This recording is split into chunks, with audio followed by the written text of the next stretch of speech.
Selamat siang, jumpa lagi dengan Denok Ayu Novel. Bagaimana kabar sobat semua? Sebelum kita mulai cerita ini, ayo silakan subscribe, like, komen, share dan nyalakan loncengnya untuk mendapatkan notifikasi terbaru ketika Mimin upload videonya.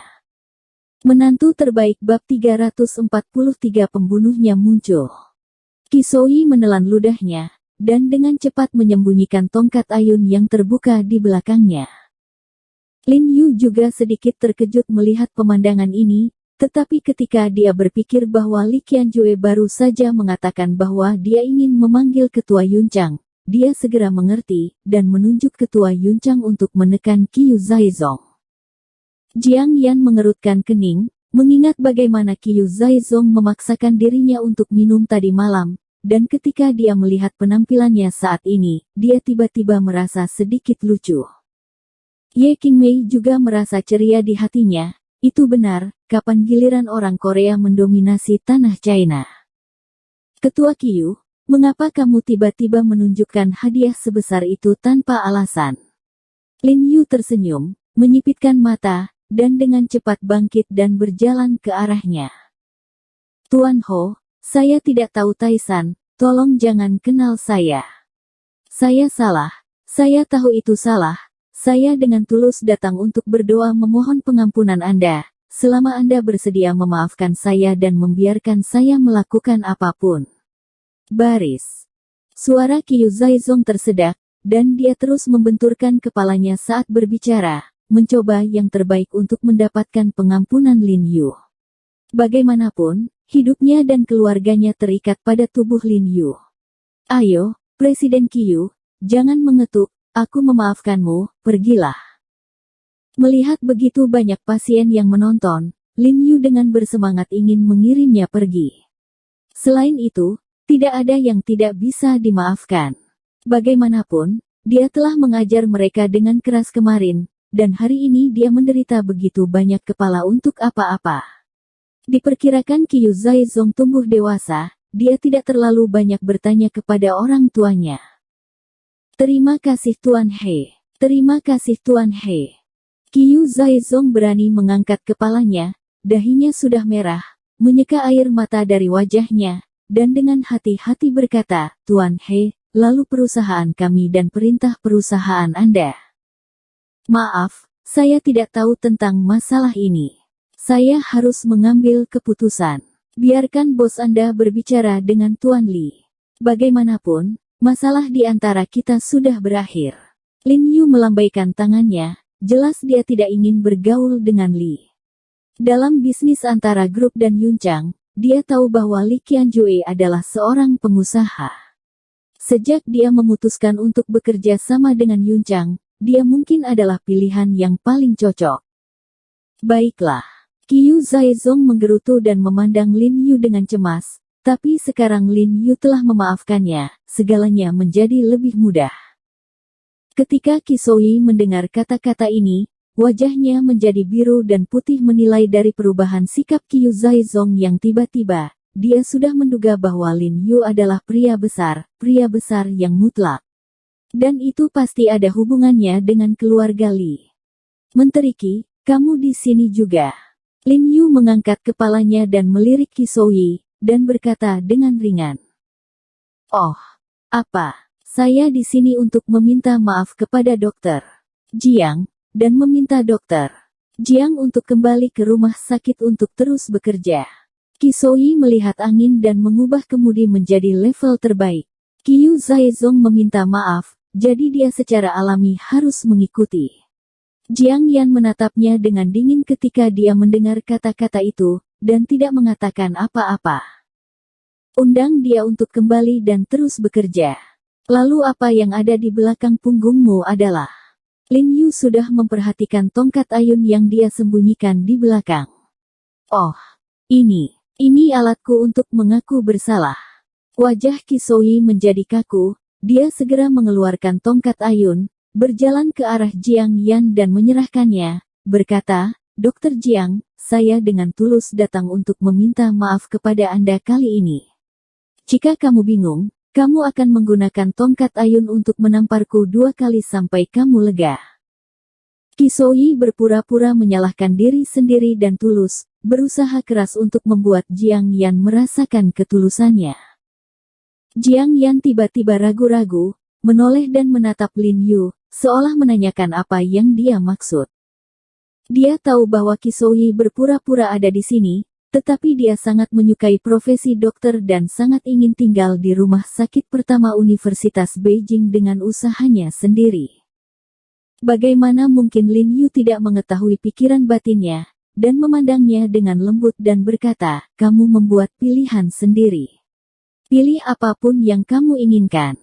Saya akan selalu mendukung kamu, sama seperti kamu mendukung saya." Jiang Yan menggigit bibirnya, lalu berbisik kepada Ye Qingmei, "Bersihkan alisnya, maka aku akan kembali dulu." Ye Qingmei tidak banyak bicara, dan mengangguk dengan lembut. Setelah itu, Jiang Yan naik taksi dan mengikuti Qi kembali ke rumah sakit. Qiu Zaizong tidak mengikuti mereka kembali ke rumah sakit, dan bergegas ke Li Group, berencana untuk meminta maaf secara pribadi kepada Li Qianzhuo. "Wakil Presidensi, saya telah mengundang Dr. Jiang kembali." Begitu kembali ke rumah sakit, melihat wakil presidensi masih di Departemen Penyakit Dalam, Qi buru-buru memimpin. Pada saat yang sama, dia memandang Jiang Yan dengan ekspresi senang, karena takut dia akan menuntutnya. Jiang Yan tidak ingin menyinggung penjahat seperti itu, jadi dia tidak banyak bicara.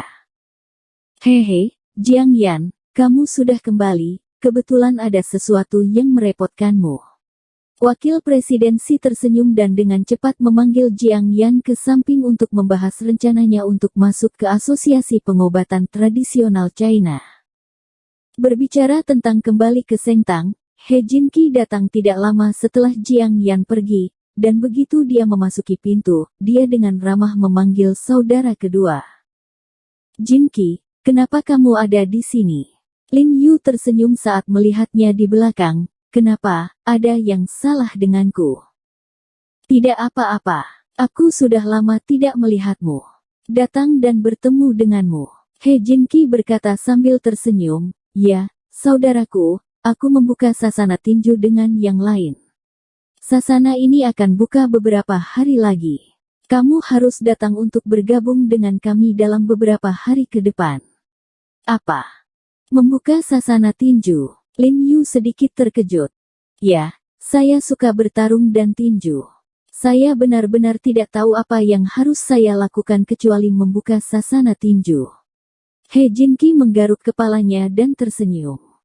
"Tidak apa-apa, selama kamu suka, kamu harus berbisnis, ingatlah untuk melakukannya." Lin Yu tersenyum, menjulurkan dadanya dan tersenyum, "Jika kamu membutuhkan bantuanku, angkat bicara saja. Tidak ada yang bisa membantu, tapi ketika kamu punya waktu, saya harap kamu bisa membimbing dan membimbing siswa kita." He Jinqi tertawa. "Tidak masalah." Lin Yu menepuk pundaknya. "Mayor He, bungamu ada di sini." Tiba-tiba terdengar suara yang jelas dan indah dari luar pintu, dan kemudian Han Bing terlihat berjalan masuk dengan cepat dengan jaket kulit yang rapi, memegang 2 pot bunga tropis dengan kepala besar di tangannya, tetapi terlihat lesu. "Hei, bunga ini sangat indah." He Jinqi tersenyum dan mengulurkan tangan untuk menyentuh bunga di tangan Han Bing. Lin Yu tiba-tiba meraih tangannya dan berkata dengan sungguh-sungguh, "Jangan bergerak, benda ini beracun." "Beracun?" He Jinqi menarik tangannya tanpa sadar. "Kolonel Han, jika tebakanku benar, apakah ini jenis bunga eksotik di Afrika?" Lin Yu bertanya keras-keras. "Ya, jenis bunga ini sangat merepotkan untuk diangkut.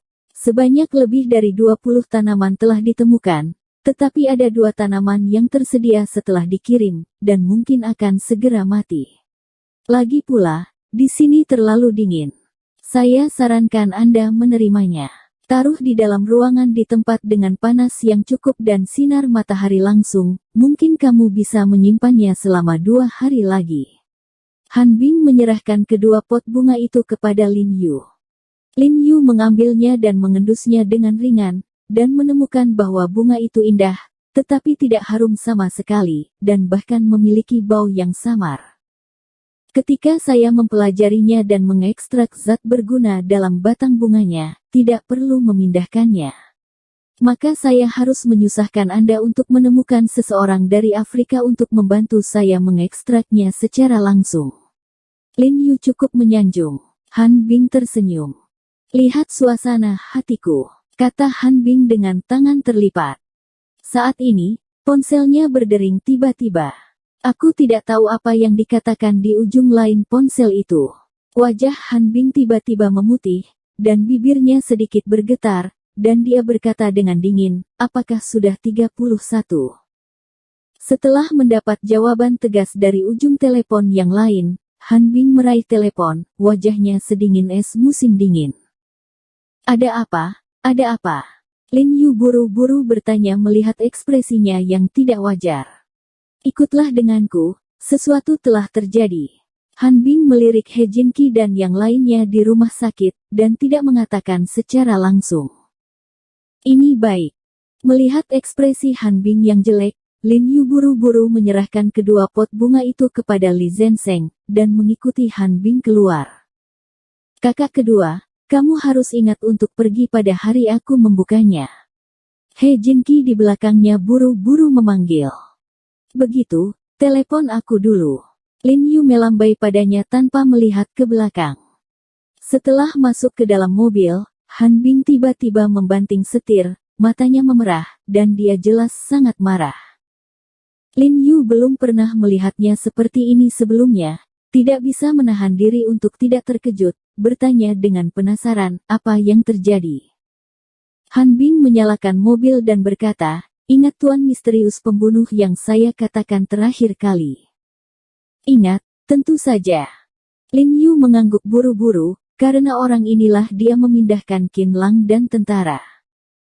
Mungkinkah dia muncul? Lin Yu bertanya dengan heran. Ya, mereka tidak hanya muncul, mereka juga membunuh kita. Suara Han Bing hampir tidak memiliki emosi. Orang-orang yang membunuh kita. Orang-orang dari Departemen Intelijen Militer. Lin Yu terkejut. Kamu harus tahu bahwa orang-orang di Departemen Intelijen Militer semuanya dilatih secara khusus. Banyak orang juga sangat mahir dalam bidang seni yang mendalam. Dia datang untuk berurusan secara khusus dengan para buronan yang mengetahui seni yang mendalam. Pembunuh ini benar-benar dapat membunuh orang-orang dari Departemen Intelijen Militer. Betapa menakutkan kemampuannya. Han Bing tidak mengatakan apa-apa di sepanjang jalan, dan mengemudikan mobil ke tempat kejadian perkara. Pada akhirnya, Han Bing membawa Lin Yu ke komunitas yang lebih tua. Dilihat dari dinding yang berbintik-bintik, dapat disimpulkan bahwa itu adalah bangunan tua beberapa dekade yang lalu. Saat ini, 2 mobil polisi telah diparkir di lantai bawah. Penjagaan ditarik, dan beberapa polisi berkumpul untuk berbicara.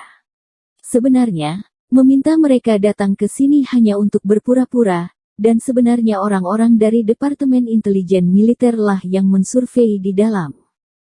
Tuan, kamu di sini. Tan Kai juga ada di sana.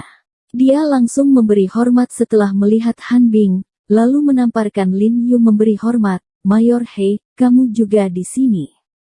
Lin Yu mengangguk padanya. Bawa aku ke tempat kejadian. Han Bing berkata dengan sungguh-sungguh, tanpa berhenti di bawah kakinya. Iya. Tan Kai setuju, dan segera menuntunnya dan Lin Yu ke atas, dan berkata pada saat yang sama, ketika kami mengetahui pada tanggal 31, dia telah meninggal lebih dari 10 jam, dan orang yang membunuhnya telah hilang.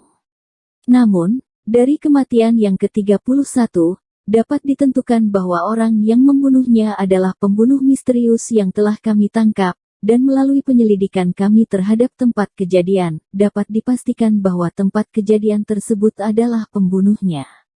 Tempat di mana penjahat tinggal, sangat mungkin bahwa tanggal 31 terdeteksi di sini, tapi sebelum dia datang dan mengirimi kami pesan, dia ditemukan dan dibunuh oleh pembunuhnya.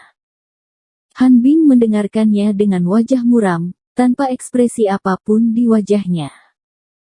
TKP berada di lantai 5. Sebelum mencapai lantai 5, Lin Yu mencium bau amis yang menyengat, yang membuat orang merasa mual. Untungnya, dia seorang dokter dan masih bisa beradaptasi dengan bau ini. Begitu saya masuk ke kamar, saya melihat seorang pria duduk di belakang meja makan di ruang tamu. Seluruh leher dan wajahnya menggembung dan menggembung. Kulitnya berwarna ungu tua dan lelaki tua dengan lidah terulur, seolah-olah dia lahir. Itu ditarik keluar, dan lubang hidungnya penuh dengan darah hitam, persis sama dengan kematian sebelumnya, tapi satu-satunya perbedaan adalah matanya digali, hanya menyisakan 2 lubang hitam berdarah, jelas disengaja. Han Bing sudah lama terbiasa dengan adegan berdarah ini. Biasanya, tidak akan pernah ada fluktuasi di wajahnya. Tapi saat ini, ketika dia melihat rekannya meninggal dalam situasi tragis di depannya, matanya menjadi merah dan dia menahannya. Tangan tinju itu tidak bisa membantu sedikit gemetar.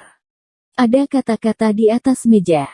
Lin Yu melihat lebih dekat dan tiba-tiba menemukan bahwa sepertinya ada sederetan kata-kata kecil yang tertulis di atas meja. Bersambung. Terima kasih kepada kalian yang telah menonton video ini. Jangan lupa tekan tombol subscribe-nya dan nyalakan notifikasinya untuk mendapatkan video-video seru lainnya dari Denok Ayu Novel.